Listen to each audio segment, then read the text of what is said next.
benvidos a esta sede do Consello da Cultura Galega. Tamén saudar as persoas que nos siguen a través de streaming.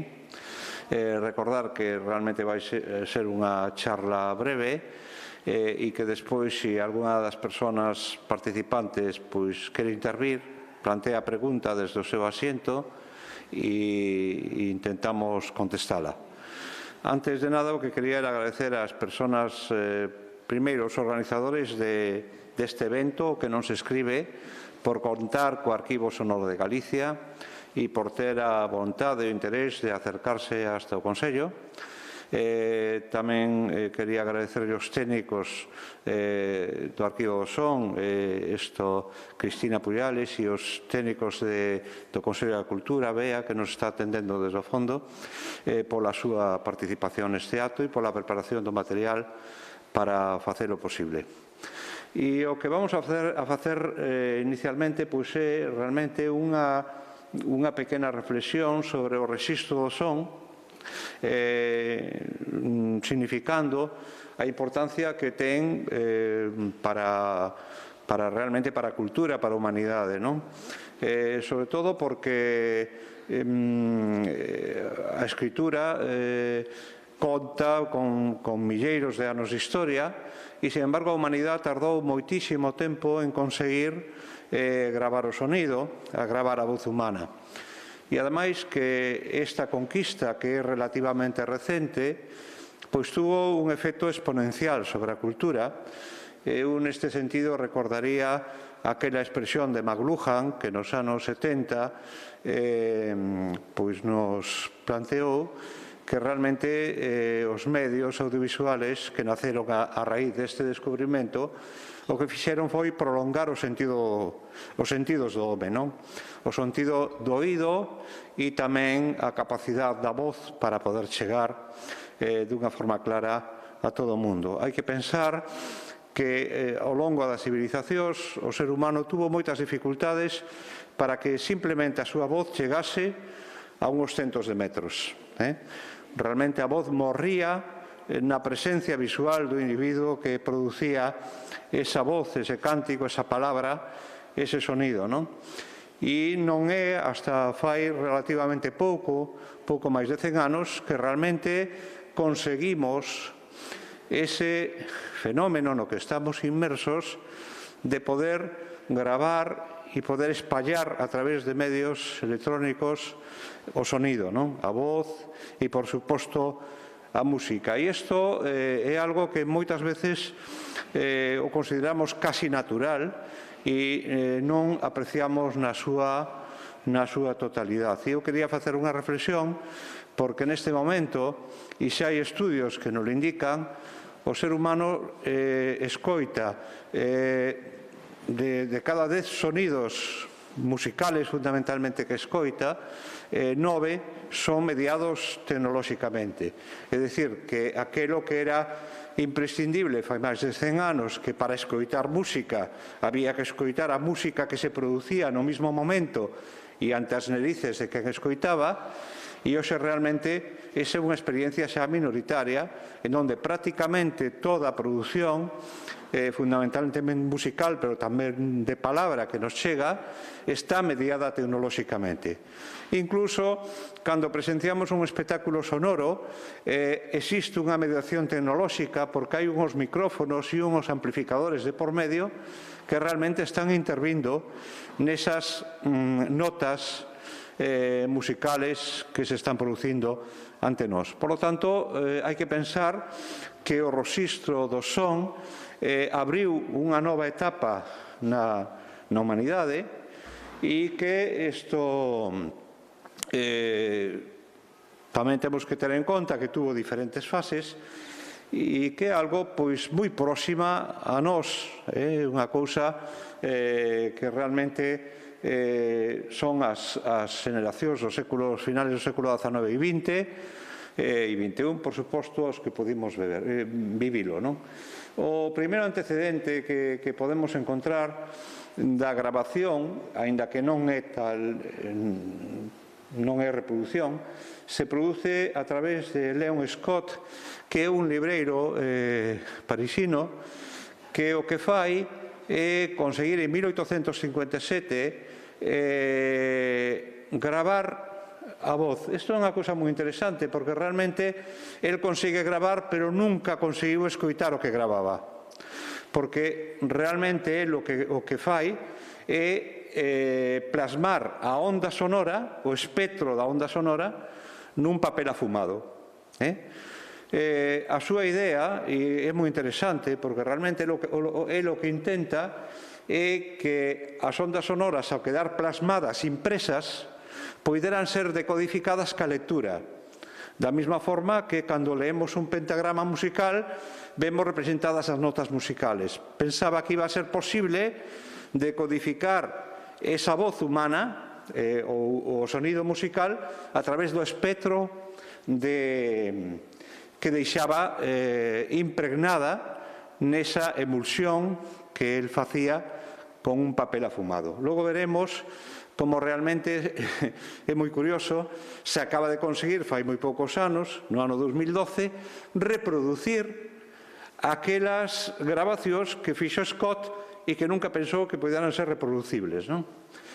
Sin embargo, esta experiencia de Scott sirve para que 30 anos despois, en 1877, Thomas Edison cree o fonógrafo, que realmente é o primeiro aparato, como sabedes, que pode gravar e reproducir o sonido, con moitas limitacións, como logo veremos, pero que é un avance fundamental. E xa moi pouco despois, 7 anos despois, aparece o gramófono, que permite xa o nacimento da industria musical, da industria fonográfica, non?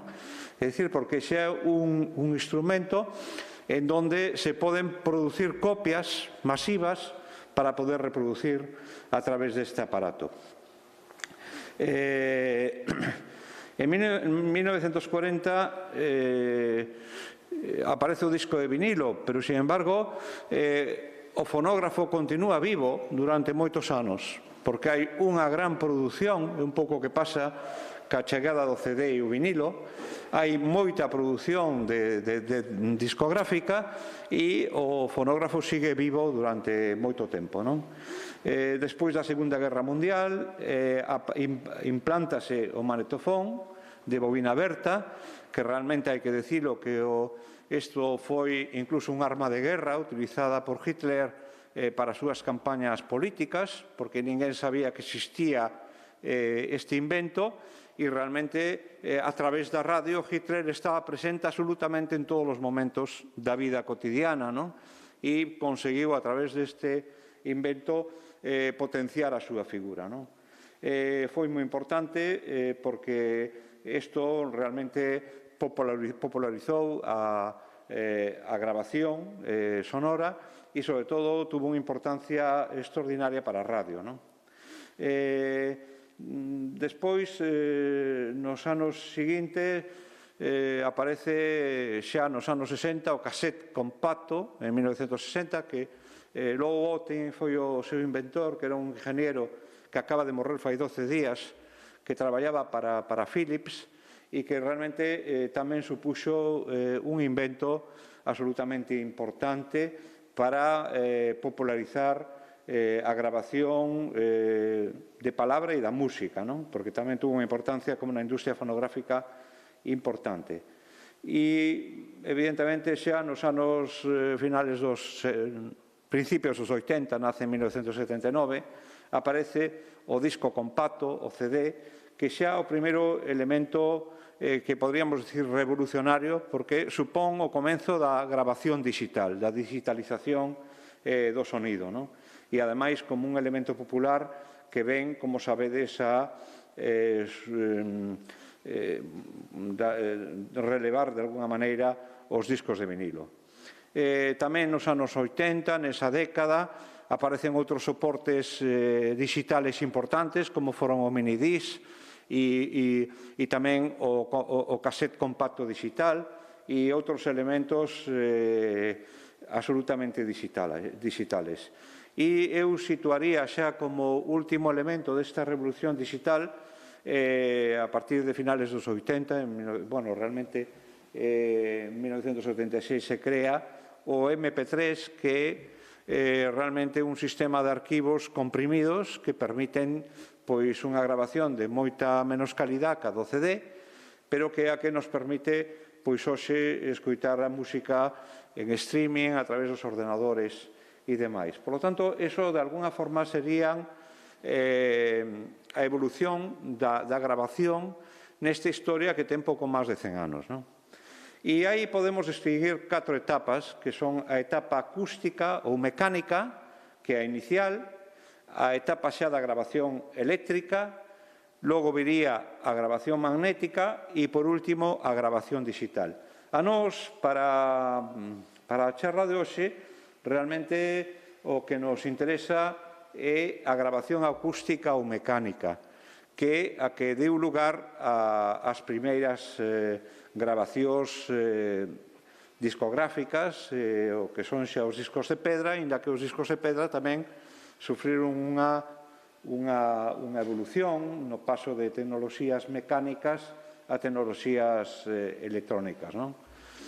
Realmente, dentro desta etapa, temos que distinguir o que se chamou fonoautógrafo, que é ese aparato que inventou en 1857 Leon Scott, que vos decía que servía para recoller o espectro da onda sonora e facer realmente o dibuixo, a representación gráfica do que é unha onda sonora.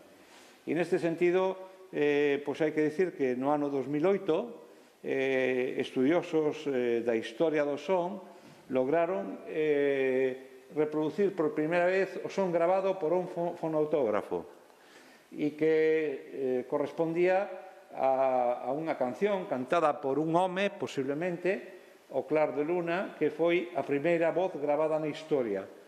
Esta grabación é do 20 de abril de 1860 e se consigue reproducir no ano 2008. É dicir, que aquel invento que o propio Scott consideraba que permitiría dibuixar a onda sonora, hoxe, por técnicas modernas, podemos tamén transformar como se transformou, e tedes unha cousa para aquelas persoas que teñen interés, en YouTube tedes esa grabación, por lo tanto é fácil escoitar esos breves segundos de grabación sonora desa peza que é a primeira da historia. O fonógrafo está baseado nos mismos principios que o fonoautógrafo, e foi creado por Thomas Edison en 1877, que consigue gravar e reproducir sonido. O fonógrafo utiliza un sistema de grabación mecánica analóxica no cal as ondas sonoras, a enerxía da onda sonora, son transformadas en vibracións e estas son, de alguna forma, deixan pegada nun surco vertical que máis tarde pode ser leído por unha agulla e reconstruído o sonido. O que sucedía é que o fonógrafo traballaba sobre discos moi blandos de cera que se estropeaban en moi pouco tempo por cuestións de uso e moitas veces de temperatura e de roce. En 1887 Berliner patenta o gramófono, que é realmente unha evolución moi interesante, xa que este sistema de grabación se fai sobre un disco horizontal e non sobre o tambor vertical, de grabación vertical, que utilizaba o fonógrafo. Este disco xira a unha velocidade constante, en principio eran 80 revolucións por minuto, que logo se fixaron en 78, que quedou como estándar xa para o resto do tempo. Este disco, pois tamén, ao ser leído por unha agulla, producía un sonido mecánico que era amplificado a través dunha especie de de corneta, non? De corno. Aí vemos unha fotografía do ano 1910, que neste caso é a banda Savoy de Habana, que está grabando un disco, e como vedes, o centro de captación do sonido é ese corno que se coloca xustamente en primeiro plano diante dos músicos que interveñen na grabación. Realmente, co gramófono, e na última década xa do século XIX, comeza a industria discográfica. Ao principio, realmente, hubo dúas empresas punteiras, que foi a compañía Gramofón de Berliner, que foi o que patentou realmente o invento, e que usaba uns discos con goma endurecida, un material que se chamaba Ebonita, e que como nombre comercial estaba registrada como Vulcanite. Tiña unha medida de 5 pulgadas, 5 pulgadas son como 12 centímetros, 5 por 2,4 me parece que é, e pouco a pouco os discos se foron aumentando de tamaño, aparecen os discos de 7 pulgadas en 1894 e despois xa a finales do século XIX os discos de 10 e de 12 pulgadas que son sobre 25 centímetros, que xa é o estándar que quedou unificado porque permitían unha maior duración. Ao principio, esos discos eran de lectura por unha sola cara, que, posteriormente, que a evolución do formato, permitiu a doble cara. Evidentemente, o gramófono se impuxo rapidamente sobre o fonógrafo, porque, ademais, os discos eran moito máis baratos que ese soporte de cera, que era moi costoso, e, ademais, se podían facer a través de un disco matriz milleiros de copias, co cal o éxito estuvo asegurado.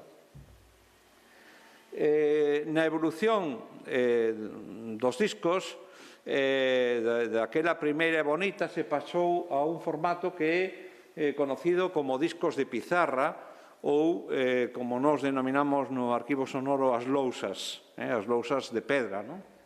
Estos discos de pizarra están feitos de un composto de varios materiais como goma, resina, celuloide, pizarra e capas de papel que lle dan unha apariencia parecida ao que tiñan, claro, vos sodes moi novos, pero eu cando empecé na escola utilizaba ainda os pizarrillos, que era como unha especie de grafito de pizarra, que se rompía, igual que os discos de pedra, e que cando se rompían o efecto era o mismo co disco de pedra. Parecía como pizarra, pero realmente non é pizarra nin son pedras. É un material moldeable que ten esa apariencia. Esas grabacións non superaban os 4 ou 5 minutos, aínda que logo despois que a evolución do formato se chegou a duracións de hasta 20 minutos, pero o que estamos claramente ante un éxito comercial sin precedentes. E, de feito, nas casas da pequena burguesía, pois isto chegou a ser un aparato absolutamente fundamental. Eu viví a experiencia de neno e o recordaba fai pouco porque me volveu a pasar que iba a casa de un pariente que utilizaba as lousas, como xa deixaran de utilizarse, como salvamanteles. Entón, te poñían a comida e te poñían o plato, e claro, tú mirabas e debaixo daquel plato estaba pois un disco de Negra Sombra ou unha diosa mariquiña, e eu preguntaba, pero isto non sirve? Dice, non, isto xa non sirve porque non temos aparato e isto é moi bon aislante para que non se queime o mantel. Eso vivín eu como unha experiencia propia que demostra como realmente moitos destes discos acabaron na basura, acabaron totalmente estropeados. Bueno, realmente o proceso de grabación era moi primario, moi primitivo, se realizaba como a través dun cono, como vimos antes, que dirixía o son cara ao máster, no que quedaba impregnada esa enerxía sonora que logo era reproducida por un sistema inverso a través dunha agulla. Bueno, aquí na presentación temos como evoluciona realmente a grabación mecánica a eléctrica, o tocadiscos, o vinilo, a grabación magnética, que tamén é unha evolución moi importante, a importancia que ten un magnetófono de bobina aberta para todo, sobre todo para a comunicación, para a radio, fundamentalmente, foi un elemento extraordinario. Hai que pensar que, por exemplo, na radio, as cuñas publicitarias se facían en discos de pedra, e, claro, eso supoñía un coste terrible, non? O magnetofón de bobina aberta solucionou poder introducir os cortes nos informativos radiofónicos, introducir publicidade, axilizar tremendamente o proceso. Tamén falamos aquí do cassette compacto. Eu creo que xa son temas conocidos por todos vós e que vamos a pasar un pouco desta parte, igual que a grabación digital, que realmente é a etapa na que estamos ahora mismo e que tamén é conocida por todos, porque realmente o que consigue é a ver como me salgo daqui. O que consigue é comprimir, non sei onde, aquí en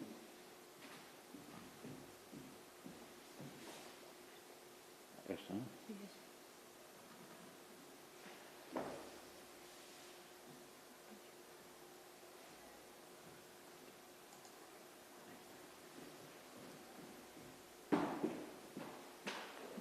O que consigue a grabación digital, fundamentalmente, é utilizar moitísimo menos espacio para conter unha grabación de altísima calidad e sin que se produzcan esas mermas que acontecían na grabación electrónica, magnética ou unha grabación mecánica, non?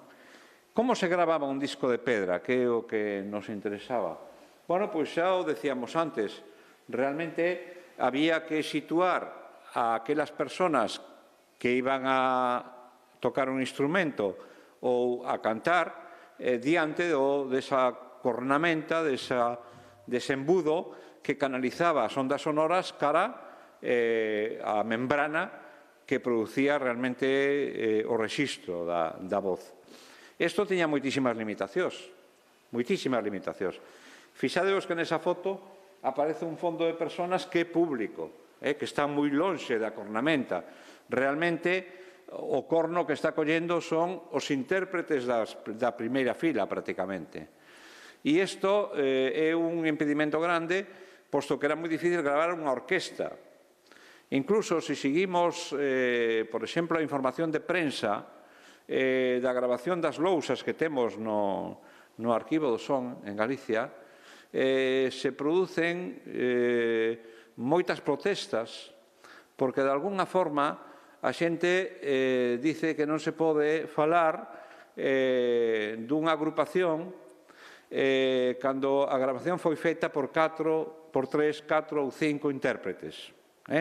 Por lo tanto, os discos de pedra, e veremos cada un deles despois, que representan a unha agrupación non é tal, senón que para conseguir unha determinada calidad, para que figuren esas voces en primeiro plano, se utilizan solamente a 4 ou 5 intérpretes e 1, 2, 3 instrumentos musicales.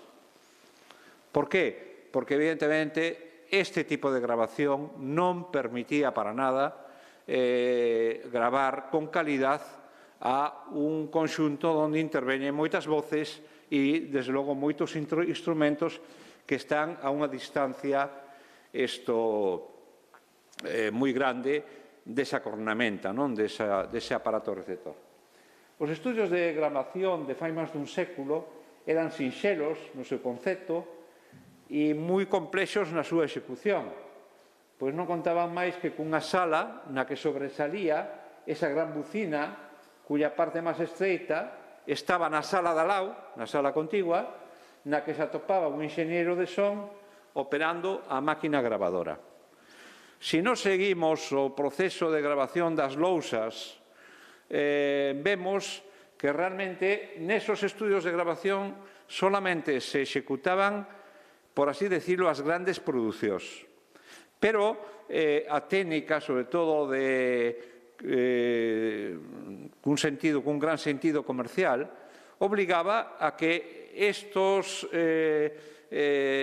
aparatos se trasladaran, por así decirlo, a provincias a través de unha especie de unidades móviles que se instalaban en habitacións hoteles.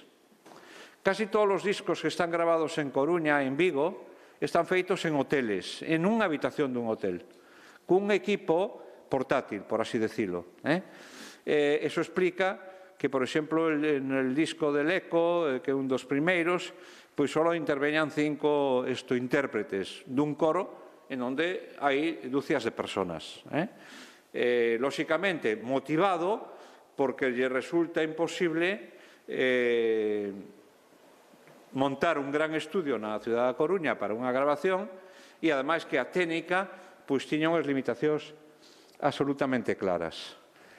O primeiro paso, lóxicamente, para conseguir a grabación é facer xirar un disco metálico de zinc ou de plomo, de chumbo, cunha delgada capa de cera endurecida no lado no que se vai a gravar, sobre a cal se posaba o cabezal de corte, calibrando cuidadosamente a profundidade de corte e a velocidade de xiro cunha forza suficiente para cortar a cera. O son a gravar se producía na parte máis amplia da bocina ou corneta, son que ao viaxar polo tubo cónico que remataba nun diafragma e nun cabezal de corte, tallaba as vibracións do son na superficie do disco en movimento, deixando impresas as ondas acústicas do sonido en forma físicas de surcos sinuosos en espiral.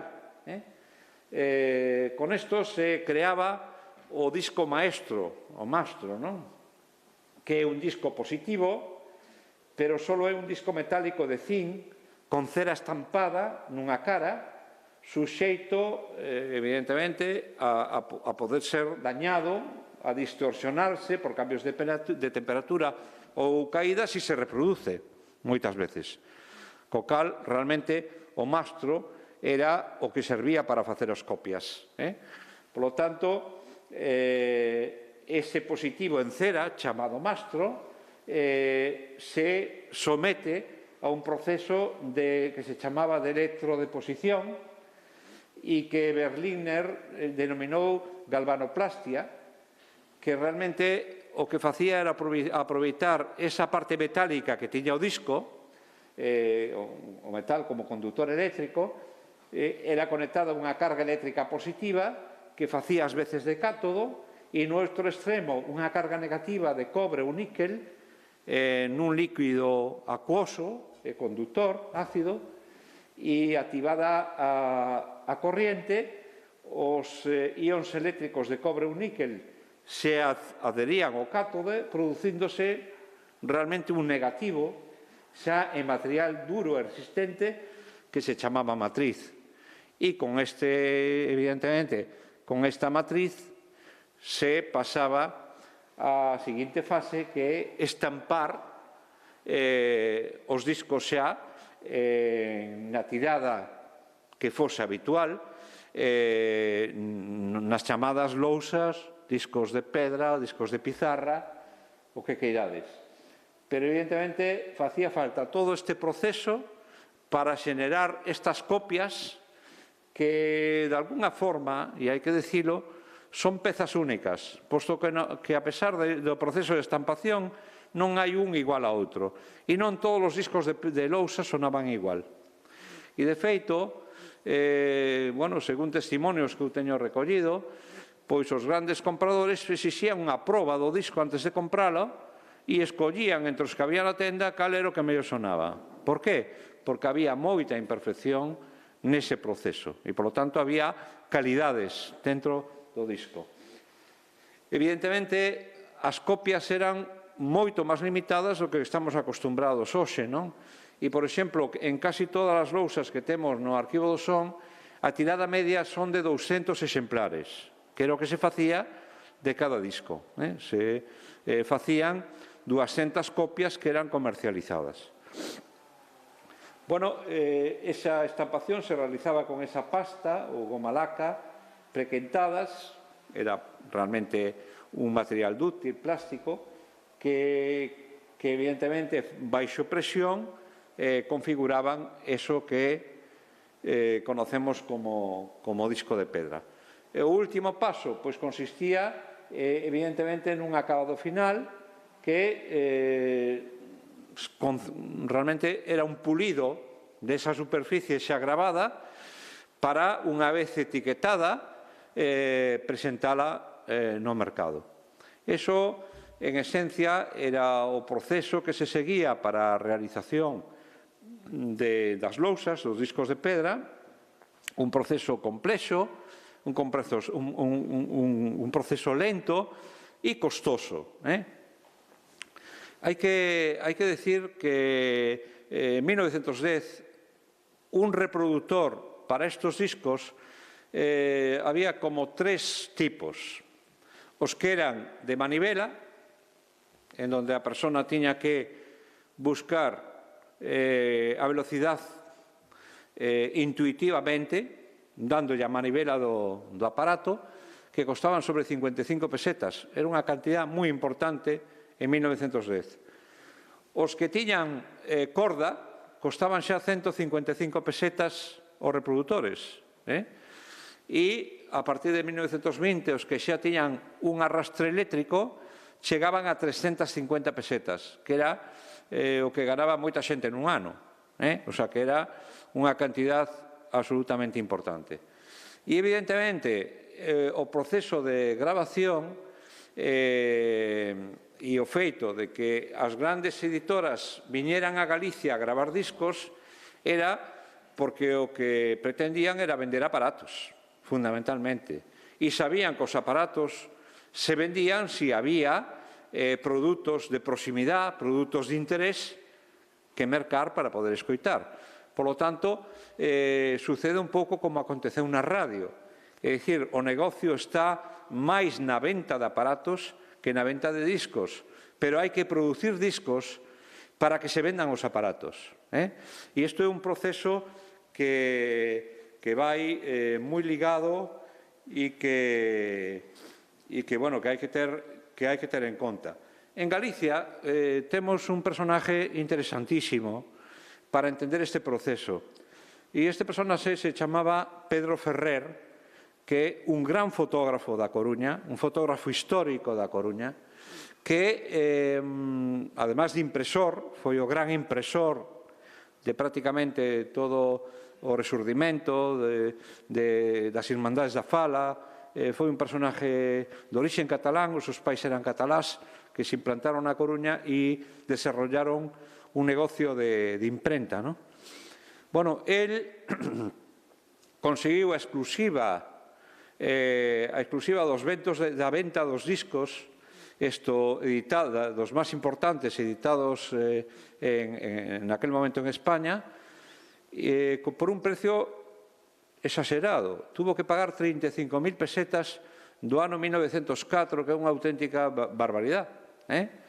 E vendía os aparatos e, a través da súa distribuidora, canalizaba prácticamente as ventas de discos. Co cal, Pedro Ferrer se convirte realmente no primeiro axente ou promotor da grabación de discos de contidos galegos, porque sabía que eso era o que lle permitía a él exagerado. Tuvo que pagar 35.000 pesetas, que era do ano 1904 o negocio máis importante. Eu creo que isto hai que telo en conta, porque non se entende, lóxicamente, esa industria sin unha música que fose próxima á audiencia que quería escoitar. Vamos entonces a pasar xa finalmente ao que nos interesa de hoxe, que son as lousas que temos no Arquivo Sonoro de Galicia, que é unha presentación que nos preparou Cristina Pujales e que lle agradecemos tremendamente porque creo que quedou moi ben. É unha pena que ela non queira falar, pero lle invitamos a tomar a palabra cando queira, que o faría, desde logo, moito mellor que o que podo facer eu. Entón, o que fixo Cristina foi unha selección de 16 lousas que son as que vamos a escoitar das 700 e pico que temos no Arquivo Sonoro de Galicia.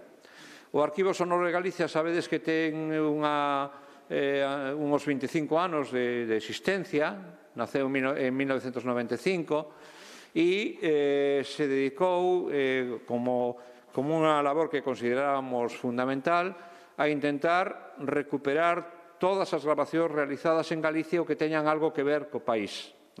Entón se fixo unha labor de recopilación, de compra moitas veces, pero tamén, e isto é moi importante, de aceptación de donacións para intentar facernos cunha colección importante, a ser posible, de todo o universo do que se creou musicalmente en Galicia desde que son posibles as grabacións sonoras.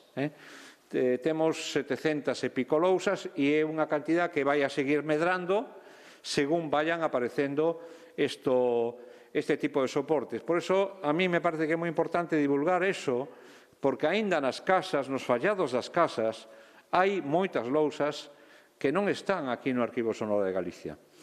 A cantidad non deixa de ser importante se pensamos que a Biblioteca Nacional ten 30.000 lousas, pero claro, a Biblioteca Nacional desde os anos 30 ten o depósito legal, co cal todas as lousas que se producían, de alguna maneira, a partir dos anos de 1938, acababan aí. Por lo tanto, é unha produción moi importante, pero a galega non deixa de ser menos importante.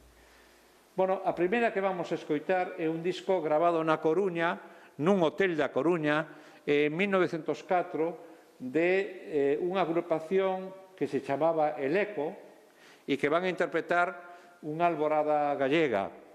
El Eco era justamente a agrupación donde cantaba Pedro Ferrer, e donde tamén a súa familia, o seu irmán e anteriormente o seu pai estuveran formando parte dela. E evidentemente esta é unha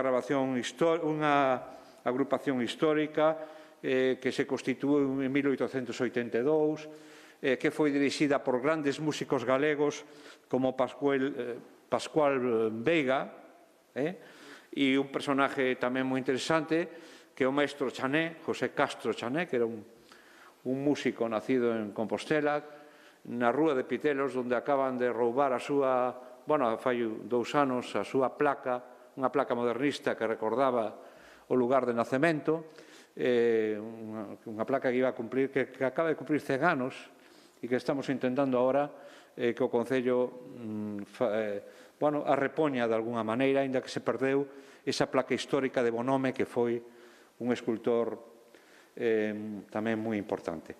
Vamos a escoitar, pois, a alborada gallega del Eco, e evidentemente, pensade que a atmósfera sonora que vamos a escoitar difire moito da realidade sonora que produciu esta grabación, pero que a atmósfera era que podían escoitar pois prácticamente calquer persona hasta mediados do século XX, non?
Bueno, pues aí tedes esa grabación donde se nota que realmente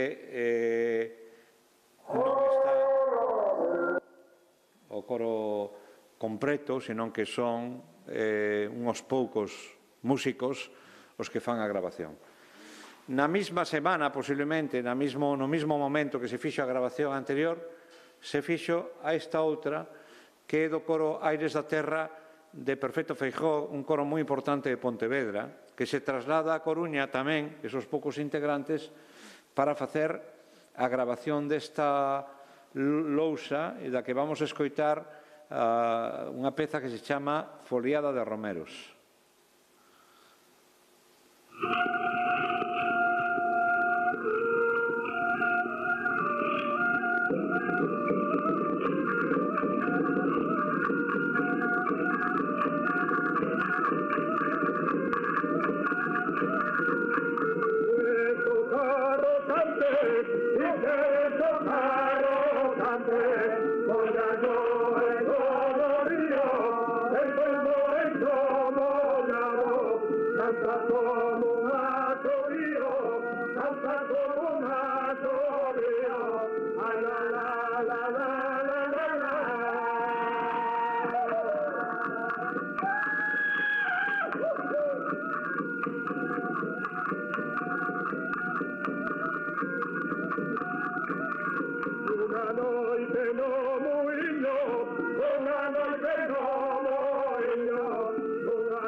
A mí me parece moi superior esta grabación á anterior.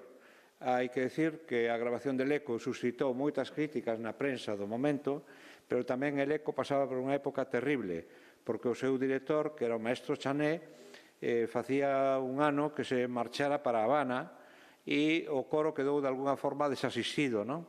Mentras que Aires da Terra estaba no seu momento máis espléndido, non? E quizá a inclusión dos instrumentos musicales pois lle dá moita máis forza a esa grabación. E pasamos a Coral de Ruada, a unha grabación de 1929. Hai que ter en conta, a Coral de Ruada, sabedes que tamén é unha das institucións máis importantes de Galicia, un coro ourensano, que nace nos anos tamén 1890 aproximadamente e que tuvo moitísima importancia. Hai un elemento clave que hai que ter en conta tamén, e é que a partir do ano 1924 se incorporan os micrófonos ás grabacións das lousas. É dicir, que a cornamenta inicial, absolutamente mecánica, é sustituída de alguna maneira polo micrófono. E isto abre moitas posibilidades. Micrófonos de carbón moi primitivos, moi primarios, que funcionaban exactamente igual que funciona o corno. É dicir, que estimulan unha placa pola vibración sonora, que eso xenera electricidade e que é introducida de alguna maneira no sistema. Creo que supón un cambio importante e a partir de aí é unha pequena evolución do que son os sonidos das lousas. A Coral de Ruada, escoitamos. A foliada de avión.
É unha pena que non dispoñamos da portada deste disco porque foi diseñada por Camilo Díaz Baliño, que foi, naquela época, diseñou prácticamente todos os discos da Coral de Ruada, que foron varios, pero que seguramente aportaría elementos visuales moi interesantes. E este é un dos problemas que teñen as lousas, que se conservaron as lousas, pero non así as portadas.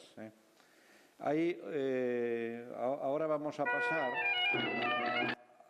a un coro tamén histórico moi importante, coruñés, Cantigas da Terra, que este é un coro que obedece a ese movimento xurdido cas Irmandades da Fala e coa aparición do primeiro nacionalismo, por así decirlo, en Galicia, non? E neste caso é un coro claramente nacionalista, liderado por Vilar Ponte, e que tuvo moitísima importancia.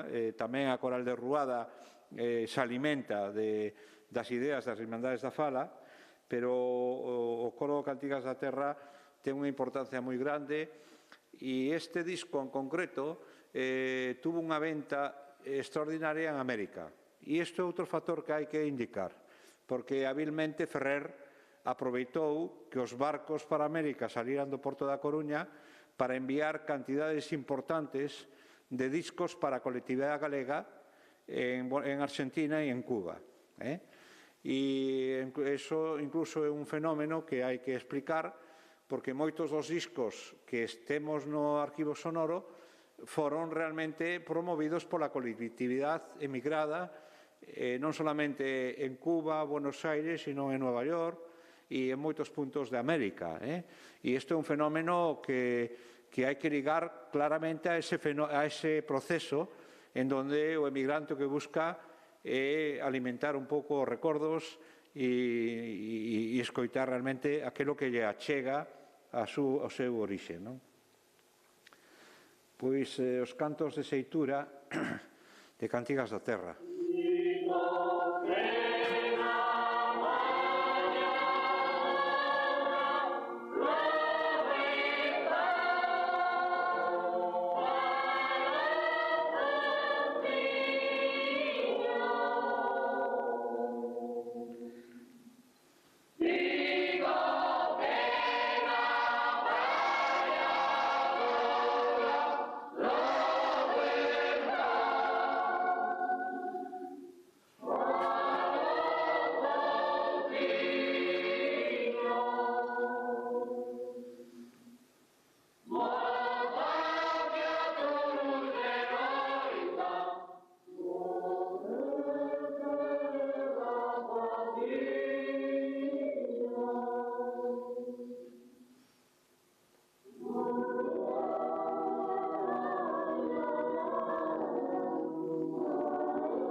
Bueno, y pasamos a...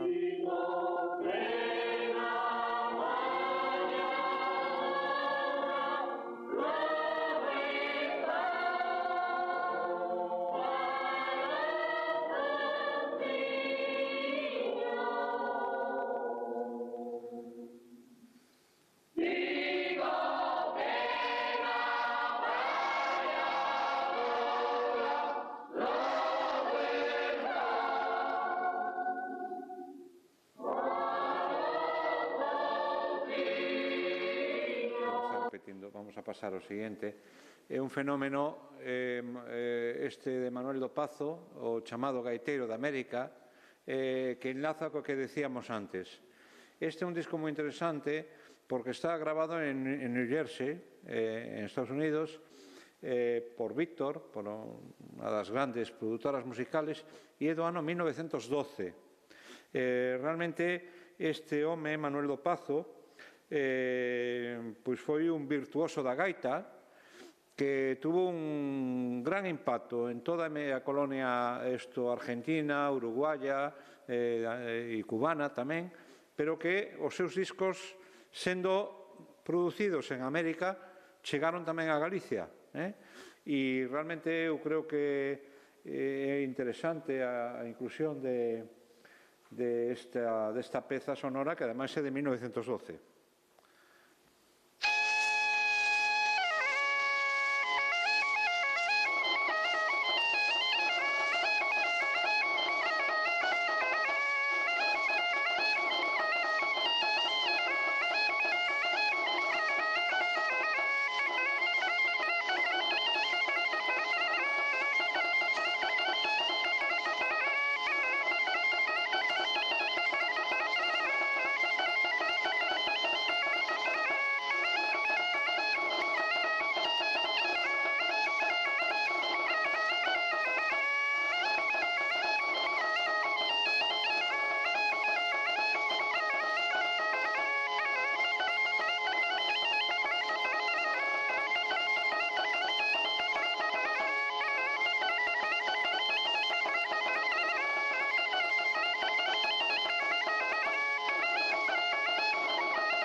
Manuel do Pazo, e seguimos co outro produto da emigración, neste caso é do coro da Agrupación Artística de La Habana, que é un coro creado en 1919 na Habana.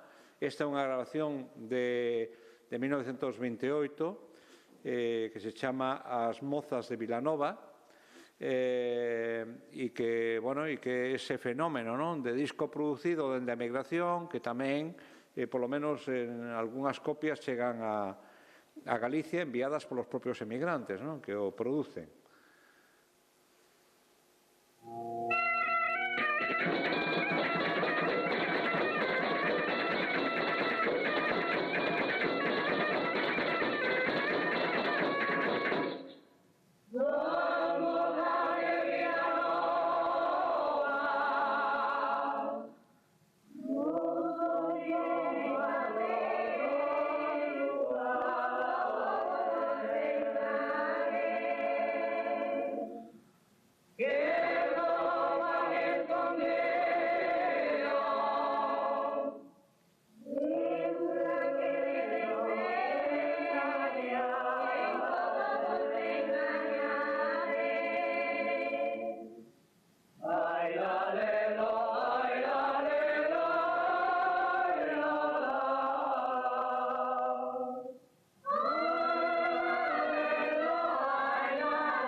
Bueno, pasamos ahora a outro fenómeno tamén moi interesante, e é como os grandes intérpretes españoles interpretan temas galegos para ganarse o mercado, que tamén é importante pola inmigración e por todos estes factores que coñecemos, non?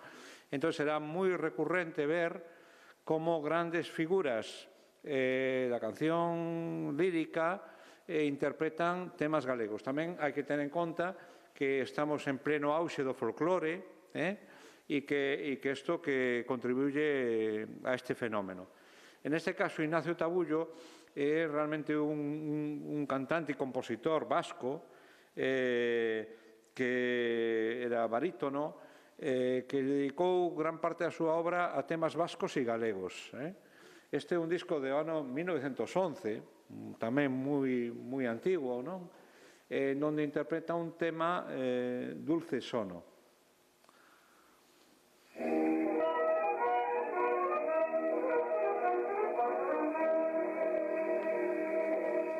Hoy ya no los ángeles, ¿a dónde les estaba?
Bueno, vamos a saltarnos os farrucos.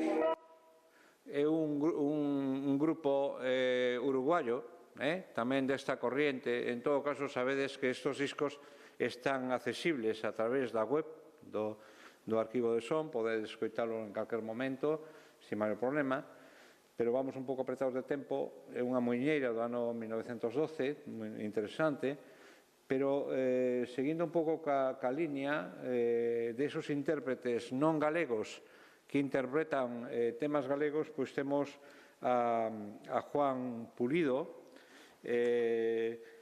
Realmente este disco é de 1927 e Juan Pulido era tamén un artista canario, me parece que era de isto, aínda que tuvo unha etapa moi amplia tamén en Estados Unidos, pero tamén foi un dos cantantes españoles da época coñecidos e que interpreta aquí Unha noite na eira do trigo, nada menos.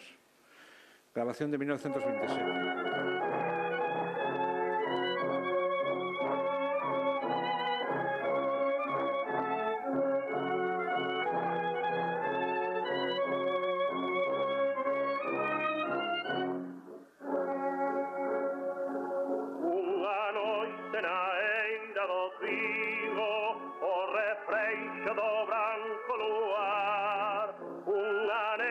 Choraba coitada, o descendo un ingrato galán. Afligida queixosa decía, xa no mundo non teño ninguén. Vou morrer e non ven os meus ollos, os olliños o meu doce ben. E estos aires de melancolía camiñaban as alas do vento. Lamento repetía, xa no mundo non teño ninguén.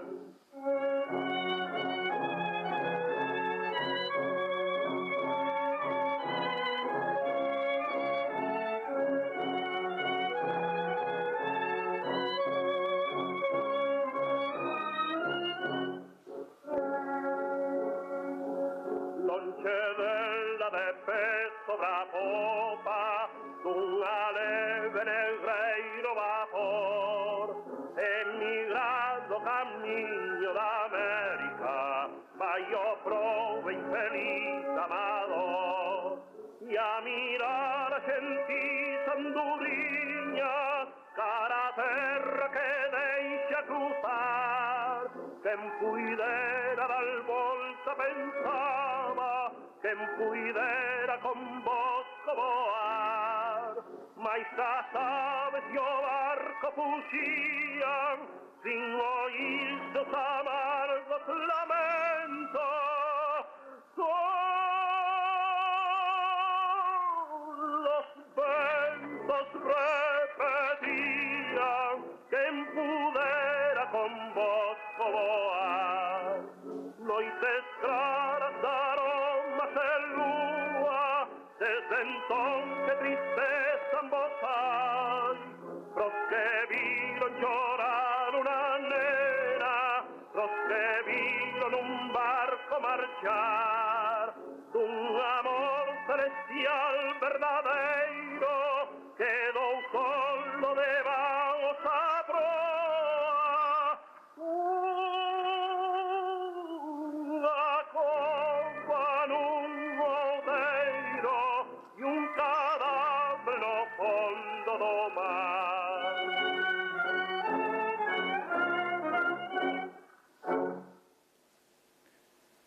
Bueno, tamén nesta mesma tendencia temos a Samuel Crespo, outro tamén intérprete español coñecido na súa época, que interpreta en 1911 esta Alborada Gallega, nun disco producido por La Voz de su Amo, que ademais é monoural, é un disco que só ten unha cara grabada, non? E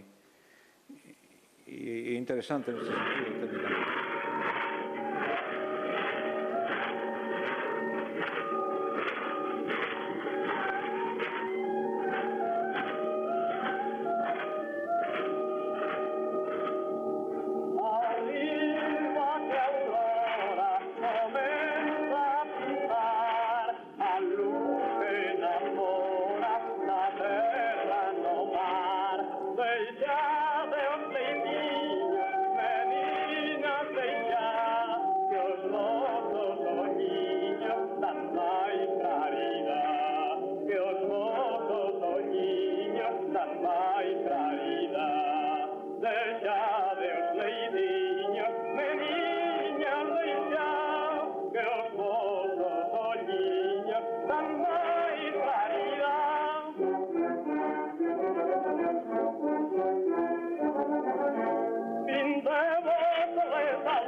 con lunes de flores sabe aurora rebusar.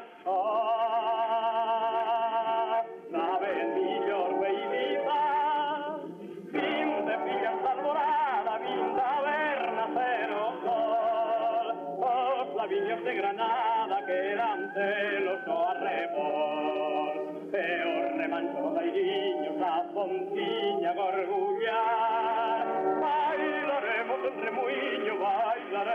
en remuiño, daduzosos suspirar, suspirar.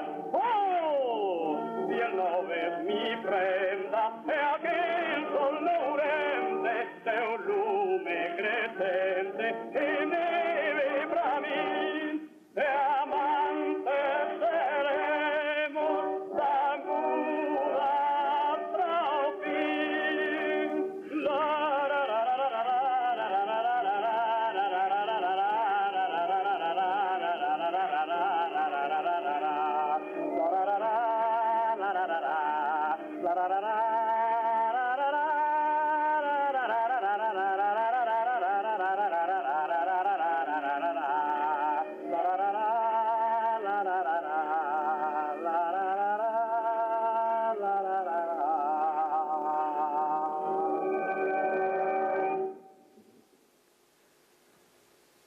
Pasamos ahora a un personaje de película, que é Fortunio Bonanova. Tamén un gran intérprete español, pero que este foi un actor de Hollywood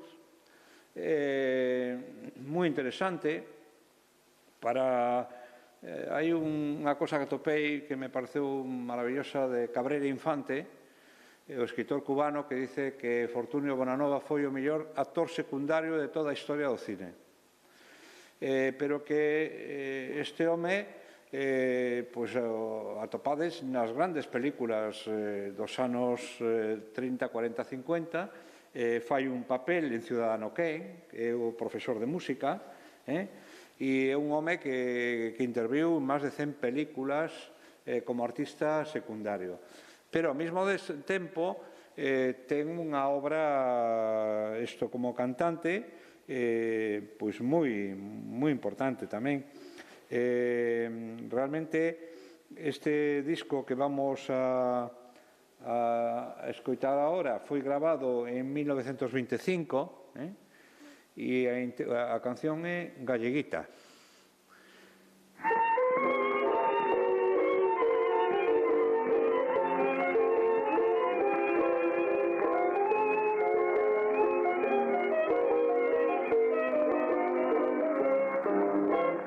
Galleguita, la divina, la que a la playa argentina llegó una tarde de abril, sin más prendas ni tesoro que tus negros ojos moros y tu cuerpito gentil. Siendo linda, eras honrada, pero no te valió nada que otras cayeron igual.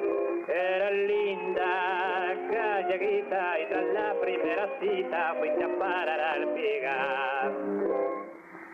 Sola y en tierra te extrañas, tu caída fue tan breve que como bola de nieve tu virtud se disipó. Tu obsesión era la idea de juntar mucha platita para la pobre viejita que allá en tu aldea quedó. Pero un paisano malvado, loco por no haber logrado tus caricias ni tu amor, ya perdido la esperanza, volvió a tu pueblo el traidor, y envenenando la vida de tu viejita querida le contó tu perdición. Y así fue que el mes pasado te llegó un sobrelutado que lutó tu corazón. Y hoy te veo, galleguita, sentada triste y solita en un rincón del Pigar, y la pena que te mata claramente se retrata en tu pálida mortal. Tu tristeza es infinita, ya no son la galleguita que llegó un día de abril. Sin más prendas ni tesoro que tus negros ojos moros y tu cuerpito gentil.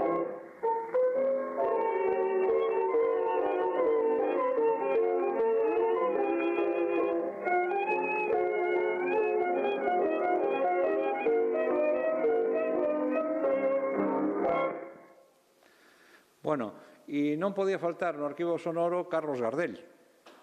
Lóxicamente, esta é a figura mítica dos anos 20 en América e en Europa tamén. E neste caso interpreta un tango que está feito por un compositor galego que se chama José Alonso Itrelles, que era un personaje de Ribadeo que se instalou en Uruguai e que era coñecido como Vello Pancho. Foi autor de varios tangos e creo que Gardel interpreta dous del. En este caso vamos a escoitar o Jopa, Jopa, Jopa.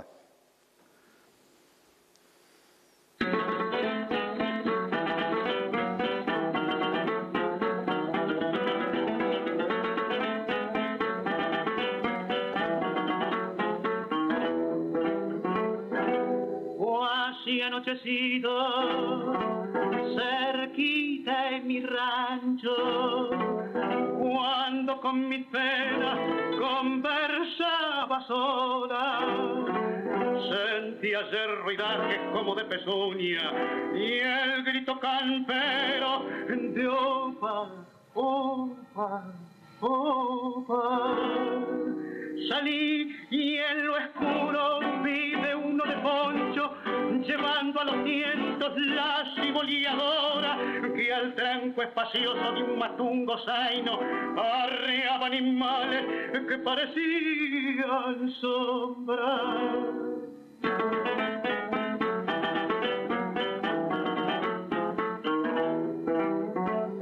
Parecía parcero, parece y disculpe, le dije, ¿qué bichos lleva en esa tropa? Voy pa' la tablada de los gauchos sonsos a venderle miles de esperanzas gordas. Si el mercado promete y engolosinado vuelve pa' estos pagos en procuras de otra, no olvide que tengo mis potreros llenos y que a este regalo se las cedo todas.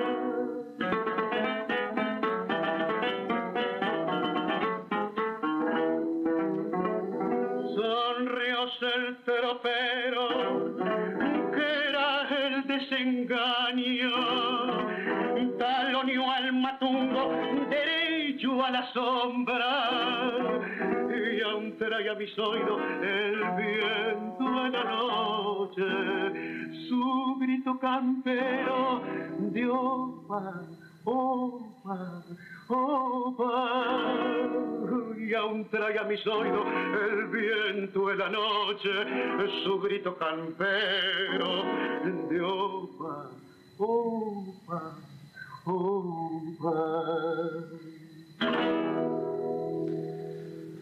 Bueno, hai dúas cantantes galegas, compostelanas, nacidas en Nova, que foron primeiras estrellas do mundo da lírica en España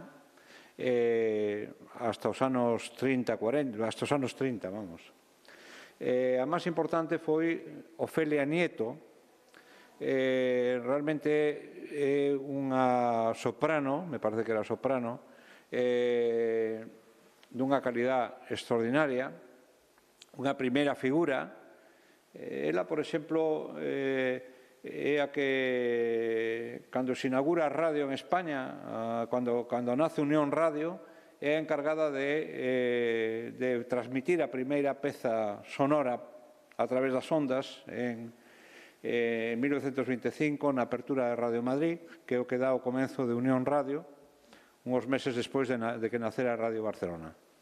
Ofelia Nieto foi unha música extraordinaria e moi importante. O que pasa que morreu moi nova, pero foi, por así decirlo, a estrela dos anos 20 na música española. Vamos a escoitar por ela unha diosa mariquiña.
A mí a verdad que me parece lamentable que en unha ciudad como Santiago non exista nada en recordo desta figura tan importante da música española, non? Como foi isto a Nieto, non?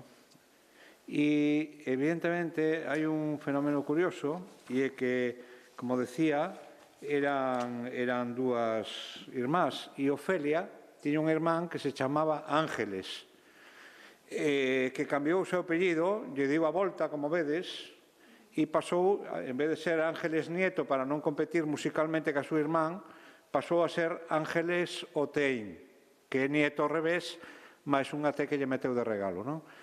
Pero que tamén foi unha intérprete extraordinaria da súa época, un pouco o rebufo da súa irmán, que era realmente a auténtica estrella.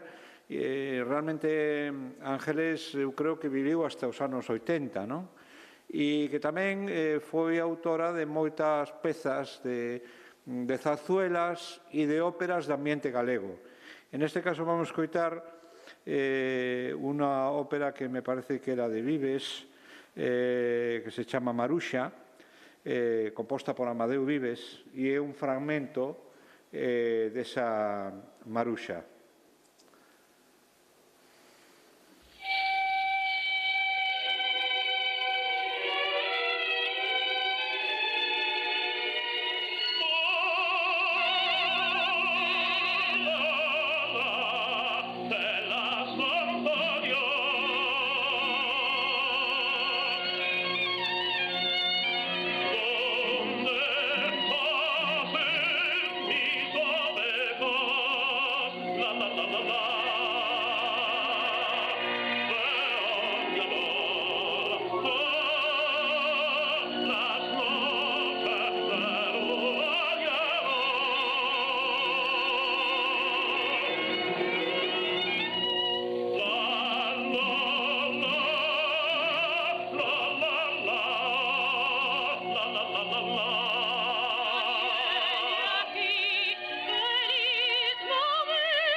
Bueno, xa para non cansarmos máis, decir que hai unha última tipoloxía de discos no arquivo sonoro que son daqueles intérpretes nacidos en Galicia pero que non teñen temas galegos, non? Sería o caso, por exemplo, de Matilde Vázquez.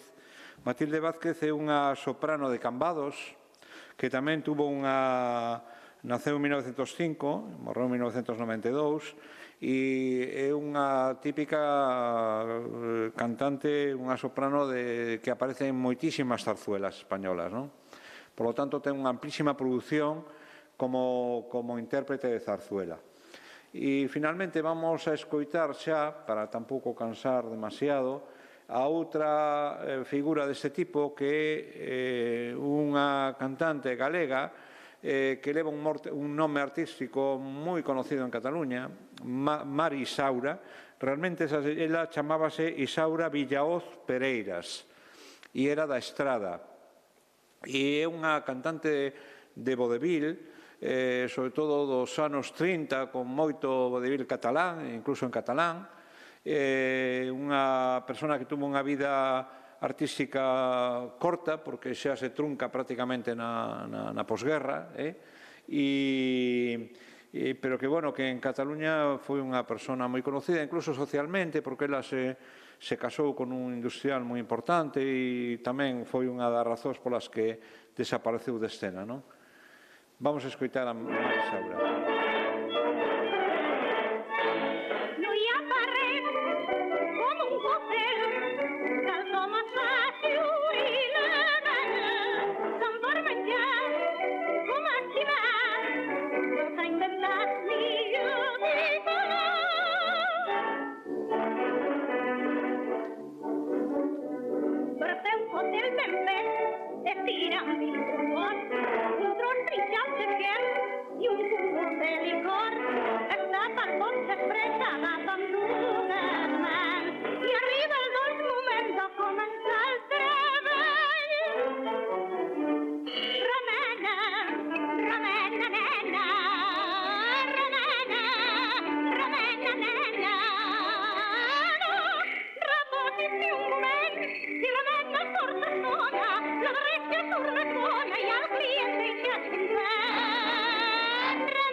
Bueno, pois eu quería rematar aquí dicindo que isto realmente é a daz de pedra do noso patrimonio sonoro, que é moi rico e que eu creo que todos temos que tomar conciencia da importancia que ten conservalo.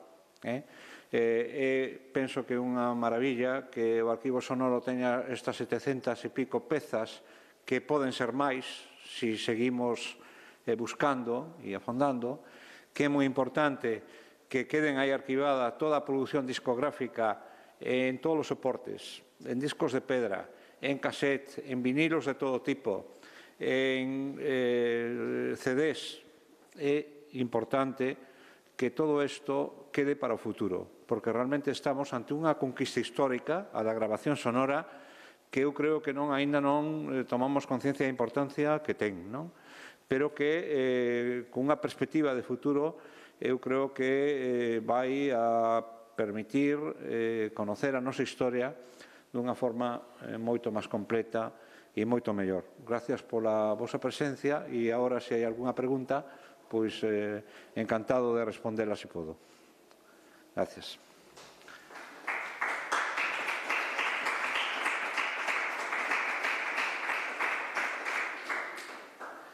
Se alguén quere preguntar algo, ten que plantear a pregunta, eu a repito e a contestamos se sabemos, claro. Un apunte que tamén quería destacar é que neste período da grabación en lousas, o comenzo, hasta os anos 30, mediados dos anos 30, curiosamente, había bastantes produtoras que se dedicaban á grabación de discos, con 4 moi importantes, 2 en Bilbao e 2 en Barcelona, pero curiosamente, a partir dos anos 30 se produce un fenómeno de concentración, de forma que toda a industria discográfica queda en máis de 2 grandes grabadoras. E isto pecha moito o mercado, é dicir, se ve claramente como ese fenómeno que se producía en donde se podía contratar a grabación dun disco local, comprando 200 copias, pasa xa a ser algo moito máis complexo, porque realmente xa entramos en discográficas que o que buscan son grandísimas producións, ventas moi masivas e que dominan absolutamente o mercado. Hai outra cousa que tamén creo que é moi importante ter en conta, que, aínda que estemos nun sistema moi antigo de grabación e reproducción, tuvo unha vida insólita, sobre todo coa perspectiva do momento actual, porque hai que pensar que os tocadiscos iniciales que aparecen nos anos 40 permiten a reproducción das lousas, incorporando a velocidade de 78 revolucións por minuto e, además, unha cápsula de reproducción especial que fixo posible que as lousas se mantiveran en vigor prácticamente hasta 1965, non? É dicir, que en moitas casas se seguiu utilizando estos discos no novo tocadiscos que xa era electrónico e que permitía reproducir pois os non-plays ou os singles, non? Xunto os discos de pedra. Isto é algo que explica como realmente o disco viviu moito máis aló do propio invento, que era o fonógrafo, que xa desapareceu prácticamente das casas nos anos 40, en canto empeza a chegar a nova tecnoloxía, non? Pero o soporte quedou e se mantuvo vivo durante moito tempo. E nada máis, sí.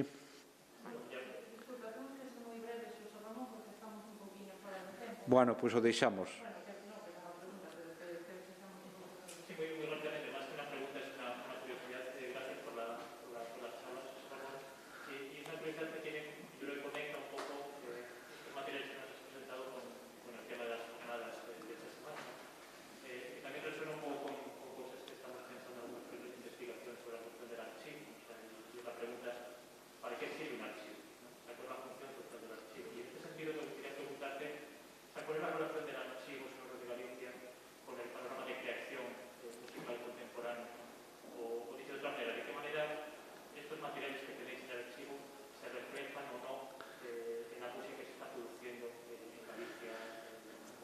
Bueno, eu lamentablemente creo que non, pero por unha razón, porque realmente a historia do arquivo sonoro é relativamente recente, non? A existencia das lousas é algo que dimos a conocer fai pouco tempo. Realmente o que se fixo durante moitos anos foi acumular e, lóxicamente, clasificar e conservar, digitalizándoas, todos estes soportes. Pero eu creo que a partir de agora é cando realmente os compositores, os creadores, os músicos poden darse conta da importancia que pode ter botar man de todo este patrimonio sonoro que hai aí para a partir de aí crear cousas que enlacen un pouco con a historia musical do país, non? E eu creo que claro, o mellor agora en onde estamos uns máis cerca que outros, próximos ás lousas, isto non ten tanta importancia, pero imaginadevos que a evolución tecnolóxica que está vendo, o mellor isto dentro de 40 anos o vemos de forma absolutamente diferente, non? Porque son realmente grabacións que corresponden a unha etapa moi difícil, non?